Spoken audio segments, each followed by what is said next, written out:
testing natin guys. So ngayon ay i-release ko na yung yung i-breed ko. So hopefully na maganda ang nila. Sana makapagpalahi tayo guys. So yan sila guys.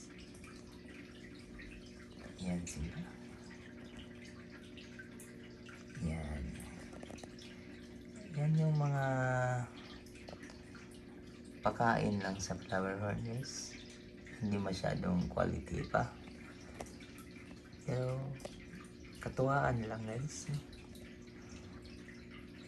So, mga low class lang to guys. Hindi pa sa mga dyan, mga pro na sa breeding guys. Wala pa tong sinabi. So, katuwaan lang. Hindi naman siya kagandahan pero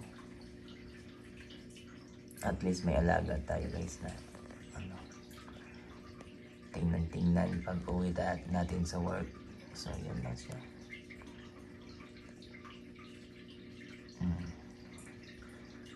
Winter kasi guys dito sa Japan kasi yun ang lagyan natin ng heater. Yan sila guys. Sana makapagpalahi tayo. Ayan siya guys. Ayan. Masyadong mabait yung lalaki natin. Sila.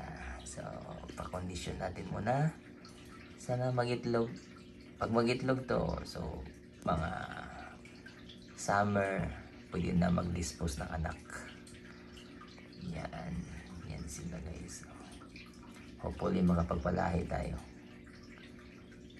Yan. Umpisa na sila guys. Seremonyas. Okay. Update ko lang kayo guys next time. Bye bye.